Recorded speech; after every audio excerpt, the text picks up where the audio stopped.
भारत आने से पहले रूस में S-400 मिसाइल सिस्टम की टेस्टिंग हुई, जिसकी गर्जना भर से ड्रैगन की सांसें थम गईं। उधर खुलासा हुआ है कि पैगोंग में ड्रैगन को एक बार नहीं बल्कि 2 बार करारी शिकस्त का सामना करना पड़ा था। LAC पर चीन ने 1962 वाली लाउडस्पीकर वाली चाल चली है।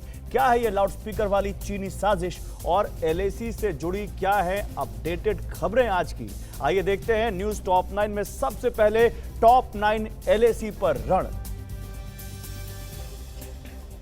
भारत को जल्द ही रूस का S-400 मिसाइल सिस्टम मिलने वाला है। भारत आने से पहले रूस में S-400 मिसाइल सिस्टम की टेस्टिंग हुई, जिसमें कई मिसाइलें दागे गए। रूस ने ये टेस्टिंग अस्तखान में की है। ये घातक हथियार जल्द ही भारत आने वाला है। इस डिफेंस सिस्टम से चीन डरा हुआ है, क्योंकि चीन ने रूस से कई बार मिन्नत की थी कि ये डिफेंस सिस्टम भारत को ना मिले। LAC पर ड्रैगन सेना को लेकर बहुत बड़ा खुलासा हुआ है। LAC पर एक बार नहीं बल्कि 2 बार गोलीबारी हुई। PLA ने दक्षिणी पैंगोंग में मुखपारी चोटी पर नाकाम घुसपैठ से पहले उत्तरी पैंगोंग में हिमाकत की थी, जिसे लेकर 7 सितंबर से पहले फिंगर 3 और फिंगर 4 पर फायरिंग हुई। इस दौरान उत्तरी पैंगोंग में 100 से 200 राउंड फायरिंग हुई थी। ब्लैक टॉप पर भारत के कब्जे के बाद LAC में पैंगोंग की दक्षिणी तट पर चीन ने अपनी हरकत बढ़ा दी है। पैंगोंग के दक्षिणी तट पर PLA ने 10,000 और सैनिकों की तैनाती की है। LAC पर चीन ने अपने बटालियन की संख्या भी बढ़ाते हुए 50 कर दी है। अगस्त में LAC पर चीन के सिर्फ 35 बटालियन तैनात थे। सैनिकों के इजाफे के साथ LAC पर PLA ने अपने 52,000 सैनिक तैनात किए हैं। LAC पर 52,000 चीनी सैनिकों की तैनाती के बाद भारतीय सेना ने भी लद्दाख में मिरर डिप्लॉयमेंट की है। भारत की ओर से भी LAC पर चीन के बराबर में जवानों की तैनाती की गई है। वहीं ऊंची चोटियों पर सेना की तैनाती ने भारत को रणनीतिक बढ़त दे दी है। भारत की LAC पर पुख्ता तैनाती देख चीनी सेना के हौसले पस्त हैं, जिसकी वजह से चीनी सेना घुसपैठ का नया ठिकाना तक नहीं ढूंढ पा रही है।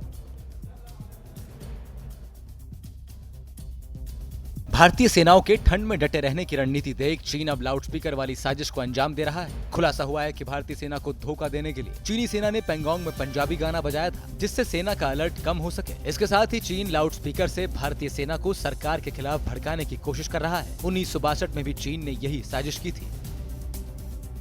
LAC पर बार बार मुंह की खाने और भारत की आक्रामकता को देखते हुए चीन बौखलाया हुआ है, जिसकी वजह से चीन में भारत के खिलाफ सेकंड लेवल का अलर्ट जारी किया गया है। सेकंड लेवल के अलर्ट का मतलब होता है कि सीमा पर हथियार और फौजियों की संख्या तेजी से बढ़ाना। इससे पहले 1987 में चीन में सेकंड लेवल अलर्ट जारी किया गया था।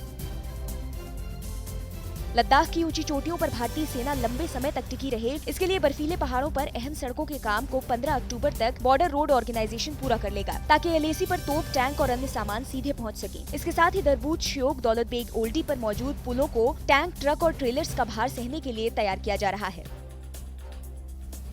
अब भारत में ही बनेंगे एंटी एयर सिस्टम और आधुनिक हथियार। रक्षा मंत्रालय ने करीब $2.5 बिलियन के विदेशी रक्षा सौदों को रद्द कर दिया है। डिफेंस सेक्रेटरी की अध्यक्षता में हुई बैठक में फैसला लिया गया कि दक्षिण कोरिया से मंगाए जाने वाले एयर डिफेंस सिस्टम और UAE की कंपनी को दिए जाने वाले कार्बन डील को टाल दिया जाए। अब ये हथियार मेक इन इंडिया के तहत बनेंगे।